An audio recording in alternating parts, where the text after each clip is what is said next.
Hi everyone, Reese here with another TF2 gameplay commentary, and I'm joined today by...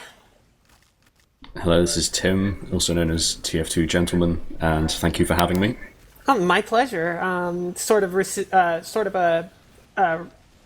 Joining me for this video, whereas I joined you on your channel for the previous one.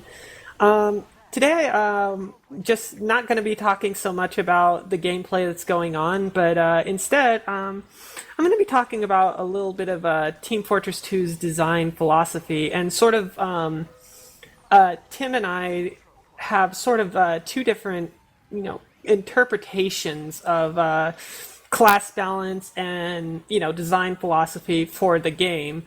Bear in mind, there's no right or wrong here. This is just sort of a friendly discussion. Starting off, I figured we'll just go straight into this. Now, Tim, you've been working on sort of a modification to weapon balances, just sort of a redoing, so to speak, of the game, which puts all of the 9 classes in much more defined roles, cuts a lot of the more outlandish weapons, shall we say, from the game, the ones that don't fit the original aesthetic style, and does away with frivolous things like critical hits and things like that. Can you tell me a little bit about what led you to this idea? I think one of the main reasons behind it is that a lot of the time when I play Team Fortress 2, I think of it as a first-person shooter, and obviously you want to have some of the more suitable aspects in the game so that obviously, because you're playing a first-person shooter, you want aiming to be quite a significant component of the game. So the fact that there are a lot of ways currently in the game where players don't even need to aim in order to be successful, I think that's one of the main obstacles, really. And it also comes from, I used to play Enemy Territory, the Wolfenstein, Return to Class Wolfenstein multiplayer standalone game thing, and they sort of did it really well. The classes had their own sort of abilities and unique aspects, but it wasn't too silly, and so it's sort of really trying to make the game a bit more like a typical first-person shooter, rather than some of the weapons, or a lot of the weapons in the game are essentially jokes. That's true. I mean, you do have things like things that are quite literally joke weapons, like the Holiday Punch. I mean, basically cause your enemy to start laughing. I mean, and that's obviously kind of just a very, very silly weapon just by design. I guess going from my point of view, I actually tend to really enjoy the more outlandish weapons and additions to the game. I tend to really look forward to new weapon updates, and I'd say my reason for that is a lot of that has to do with the fact that those updates, in my opinion, have kept the game from becoming too stagnant. They whenever you see a big weapon update or a big class update, you see people either trying the brand new weapons, or in the case of this most recent update, trying the completely rebalanced weapons, which are practically new. And it makes you sort of rethink your approach to the game. It makes it a little more fresh. It makes it a little, you're adapting to new things. And I think in a lot of ways that having those changes, having those new weapons, those redesigned weapons, and just completely outlandish new situations, it keeps veterans, so to speak, from sort of resting on their laurels, and they still have a train of thought to approach a new situation, but they don't have it completely figured out until they get a little more experience with it. And I tend to think that has been one of the things that has kept Team Fortress 2 going as long as it has. Well, yes, I agree that obviously you want updates to keep the game going, and otherwise people will just go elsewhere for entertainment. And I agree that having updates, whether it's a class update or bits and bobs now and then, it certainly does help. The problem I have, though, is that with all of the updates, Valve doesn't ever seem to have a quality assurance team or any form of testing. And another problem is that over the years that Valve has been bringing out these updates for the game, there's been this creeping increase in damage for overall weapons. And I mean, when the game first came out, the only things that would instantly kill someone would be a headshot, either 150 or anything up to 450, or a backstab. Whereas now there are so many things that can kill outright, and so many weapons that have critical hits under, X condition. And if you look at the Pyro, for example, I think it's something like 55% or maybe 60% of the weapons for the Pyro are crits, have crits under some sort of condition. So I think that's my main concern. I mean, yeah, it's great to have new stuff and things that get people to think a bit differently, but the fact that pretty much everything, in fact, seems to be rather on the absurd level. I mean, if you look at competitive games, for example, a lot of the items are banned, and I seem to remember in TF2 that pretty much everything's banned except for the items for the medic, like the crossbow. That's exactly right. There's a couple. I think don't they still allow scouts to use the Boston Basher so they can grind Ubers? I might be wrong on that. Oh, possibly, but that's just such a stupid concept. The fact that you can just stand there and injure yourself. No, you've hit upon an interesting subject. Obviously, that I'm, majorly dedicated Pyro, and you're correct that there are a lot of Pyro weapons that basically are dedicated to getting critical hits, in order to do their damage. The way I would think of that is, in a way, I feel like they were sort of patching their original mistakes with the Pyro, because the Pyro back in 2007, when the game first came out, was a complete joke. There was no reason to use the Pyro almost. He was basically a worse scout with a tiny bit of spy checking, which is kind of laughable. I think that giving the Pyro situational critical hits, while it didn't make him, incredibly super powerful, it did make it so if you're up close against the Pyro, he suddenly becomes a threat the way he should be. I think back in 2007 when the Pyro first came out, there was a... I remember there was this just crazy comic that was sort of making the rounds where it showed this Pyro burning a soldier who would just slowly turn around, and then he's like, "You're a maggot," and then blows them both up.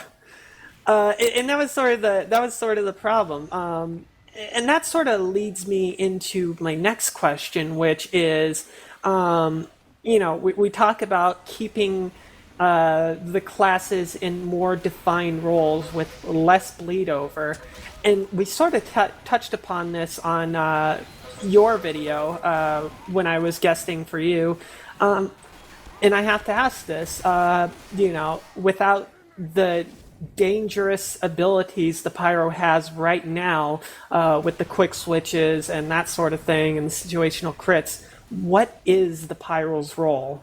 Because, I mean, there's only so much spy checking can do. And, he has flames that disrupt people, but at the same time, that's more of an irritation than a threat.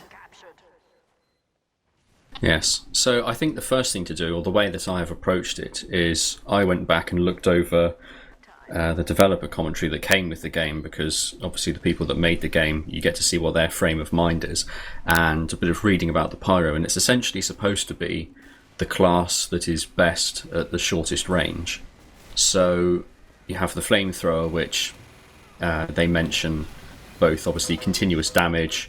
It's easier to apply damage because you're not having to aim specifically at points like a headshot. You can just aim in the direction of the person. You also ignite them so that even if they escape, there's still residual damage over time. And I think this is perfectly fine, and this is where they should build from. And so when you have But things... if I can, I'm sorry, if I can interrupt you there for just a moment. You talk about the Pyro being designed to do the most damage up close. And it's really hard to reconcile that with the fact that, and of course, easy application of damage, which is true about the flamethrower.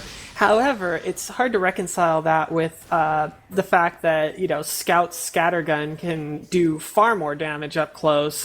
Soldier can shoot his own feet, as everyone knows, and that is an incredibly easy application of damage. And the heavy, once he's revved up, he is far more damaging. And as of right now, this is something I don't agree with, the heavy, can rev up so quickly that he still out damages the Pyro, and if he's not revved up and they engage each other.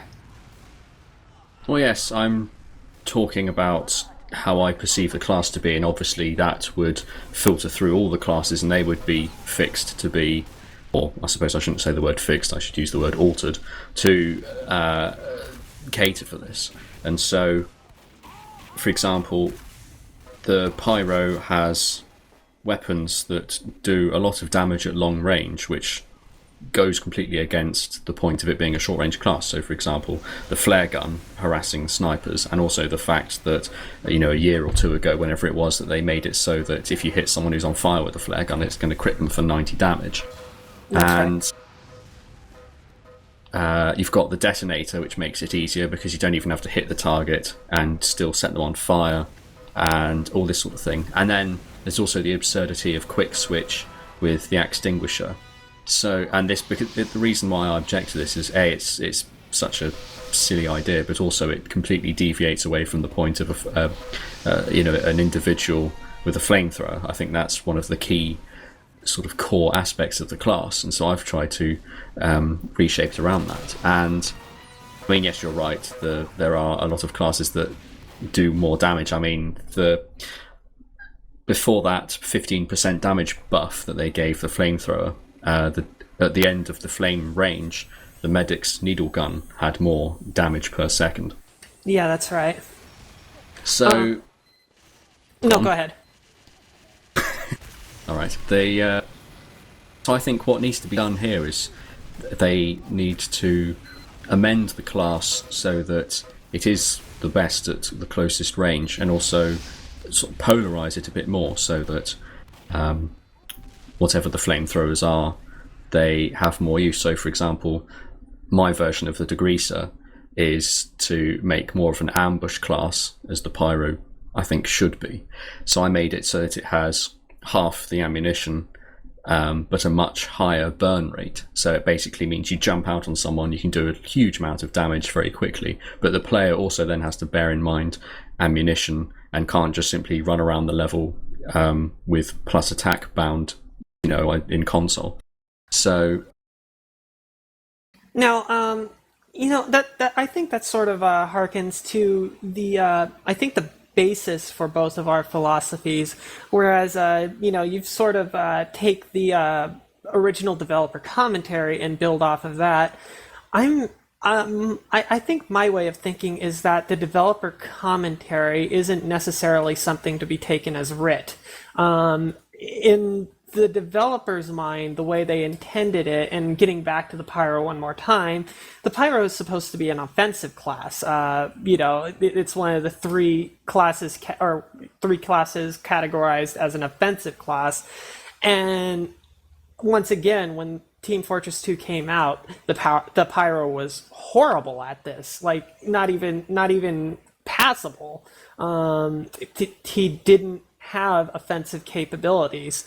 And then, when the Pyro update came out and airblast was introduced, the Pyro suddenly had a niche. He still wasn't exactly, as, the perfect class, but he had something he could do that other people couldn't do as well. And I feel like while this was a deviation from the original developer thing, it actually worked out much more, much better for the overall game design and the overall use of the Pyro's role. It rethought the Pyro's role, and it changed what the Pyro was designed for, but that's because what the Pyro was designed for, there was no easy way to do that, because if you increase the damage of the flamethrower, to a respectable degree, to be compared to the scattergun, rocket launcher, and minigun, then you're just going to have people, W mouse wanting the entire time. I feel like diverting from the original goal of what the original developers, were intending. I think it actually ended up working out better for the class, because then you had people using the Pyro, using it thoughtfully. People. When Puff and Sting was first thought up, that was a novel concept. That wasn't something that was originally thought of. That was something that, people sort of came up with on their own, built off of the new ability they had, and sort of revolutionized the Pyro's approach. Now, while the Degreaser incredibly simplified this, where, this is, something that was new and gave the Pyro the teeth that he needed to be able to be threatening at close range. And at the same time, I feel like with his role, being able to deflect projectiles, he was able to fulfill a more defensive role as well, making him a little, not so much an offensive class, but more of a jack of all trades, which, gave him more of a utility and breathed new life into the class. Well, yes, I don't think the idea of the airblast really goes against what they might have intended originally. I think that it adds an excellent offensive and defensive capability. I'm not entirely convinced that the airblast needed mini crits, though. I think that's a very dangerous idea and very silly. I think the reward of not being hit by a rocket and reflecting it back at the person is suitable enough. But I don't think that I don't have a problem with airblast. I think it's fine. It sort of increases the depth of the class a bit more. Admittedly, it's a quick time event type thing, but still, it's there's a bit of timing on the player's behalf, and there's also rocket jumping, which is a bit dubious but also entertaining to use, because I don't think anyone ever expects it. But I think that's fine, because it's a close range thing. It also, as I said, gives more depth, but it's the problem that I have with that class in particular is that they gave it a lot of long range attacks, and they also started sort of messing about with a bit with like the home wrecker, and then of course all the crits things like the Phlogistinator.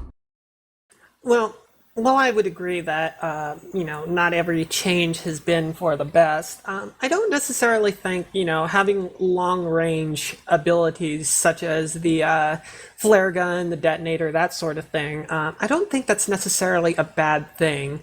While the Pyro is a close-range class, and that's where his primary damage is done, I feel like the flare gun compared to the shotgun is probably the best side grade in the game, meaning while you have the long range damage and the critical hits, you're giving up a lot of mid range utility. You're giving up probably the Pyro's best chasing weapon.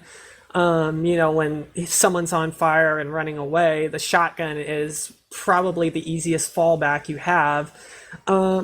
And you're allowing the Pyro to sort of flex a little bit, and I feel like stepping out of the role is not necessarily a bad thing, because there are a lot of roles in Team Fortress 2 that are very situational, as they are. Excuse me one sec. The engineer, for example, as stock engineer, you know, that's sort of limited to defensive situations. We're just talking stock, wrench pistol, shotgun. You need time to build up that defense, the level 3 sentry, all that good stuff. And if you're pushing into last on a 5 CP map, that's really hard to apply and engineer that way. While I don't think the mini sentry is properly balanced, even with its slight nerf, I think that giving the engineer a chance to be useful in those last second push situations is kind of an interesting and good idea, because the way I see it is, people are going to have their favorite class, and sometimes no matter how it's balanced, sometimes people are going to use that class when maybe they probably shouldn't be, and maybe it wouldn't be the best to use. But I think that being able to change loadouts and have that different approach to the class allows you to be able to play to your preference and still be helpful to the team. Well, with the engineer as your example, I think that, again, using your example of a 5 CP map and assuming that one team is pushing onto the last point of the other, the engineer is massively contributing to the team with the use of teleporters, because the attacking team no longer has to run the entire way. They can teleporter, depending on whether it's either very aggressive or right up front, or whether it's a bit more secure perhaps, still provides a huge benefit to the entire team regardless of what class they are. And the way that I view the engineer is, the sentry is such a powerful item, with the fact that it is essentially a legitimate aimbot, that the player, I feel, has to make an investment. And so that's the problem I have with mini sentries, is that the player no longer has to make an investment. I agree with that too. And it might have been not the best example, but like I was saying, it just sort of was the one that came to my mind. Well, yes, but I think people should be able to play any class they like, which is why I'm a bit loath to servers that have class limits. But they should also bear in mind that classes should sort of have a particular role or some sort of niche that it is particularly adept at, and that if you're trying to use an engineer with a shotgun at long range against snipers, and then you get shot in the head, it's not exactly a surprise why. But I don't think that a class should have the ability to fill every role or every situation. I think that there should be holes that classes have that they lack severely. So, for example, let's say that a Pyro is on fire and chasing someone and shoots them in the back with a shotgun, and then they're suddenly faced with a long distance, and then there's a sniper at the other end aiming at them. They should then, in my mind, be in a position where they have to say, oh, I've pushed as far as I can, I've done what I can, I now need to turn around and either go back or do something else, not suddenly say, oh, well, at least I've got this flare gun, so I can just keep pushing forwards and interfere with a long-range class. Well, actually, you said that you were chasing with the shotgun, so you wouldn't have the flare gun. Well, yes, but you know what my point is. Or you could even, I suppose you could chase with a flare gun, couldn't you, and crit them in the back? Yeah, and see, that's sort of my thing is, you'd be attempting to corner and flare someone, or and it would make your chasing of someone a lot less hard, and you can't be as proactive with it, because if you miss a flare, you get maybe one more shot at trying to crit them before they round a corner and are out of your range. So you're not pushing as far as you would with the shotgun, while at the same time, yeah, I would say that snipers would be less of a threat because you could sort of harass them. And I actually think this is a good thing, because vanilla snipers were, when they were really good, it was really hard to contest against them. There was a lot less harassment you could do to snipers back when 2007, when people were starting to build real talent for, aiming and getting used to that system on Team Fortress 2, you had spies, but they were rather weak when the game first came out. And yeah, they have grown more powerful. But that actually leads me into my other question, which is, you have the spy, and this is going to be the hardest one. The spy is such a strange class because a lot of the times he can almost be undermined just by knowing he's there. So it's you talk about having every class still be able to fulfill a role that is defined for them. You're playing against a very wary team, given your changes, mind you. How is the spy going to be less situational? Well, the spy, as you say, is a very interesting class because it's the only class in the game that is affected by the break in the fourth wall, and it's the only class where you as a player can say, "Oh, I can see someone on my team," if you imagine it through the eyes of your character, they would perceive it as a member of your team. But you can just say, "Oh, screw it, there's no friendly fire in this game. I can shoot the crap out of my teammates, and if it's a spy, great, I've killed them. If not, well, there's a million ammo packs, it doesn't hurt anyone." And the problem, I think, with the spy is that it is the only class that has a very high skill floor and a very low skill ceiling. And I think this leads into some very difficult situations because, obviously the main mechanic of the spy, having the instant kill with the backstab, can simply be countered by turning around. And that's one of the main problems with the class is as I mentioned, is you've got the high skill floor, and by that I mean that if you have a player who's completely new to the game, doesn't know anything, they're going to have an awful lot of trouble trying to be successful with the spy, whereas with another class like the soldier, even if they've never played the game before, they can still do well. And the low skill ceiling, by that I mean if you have the reverse and say you have an extremely excellent player, with a class like the sniper, there is essentially no limit on the skill of the person to the point where they get accused of cheating.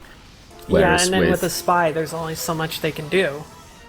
Yeah, exactly. So there's that problem. And as far as my changes have gone with the spy, my main problem with the spy is that Valve has added too much in the way of survivability and not enough of ways to approach problems. And so some of the changes I've made, for example, I've gotten rid of the super cloak on the dead ringer, so it acts like a normal watch, and so you still feign and you get damage reduction on the initial split second of the feign, so you could take a crit rocket, for example, and be convincing, but after that you're on your own and it's not so forgiving.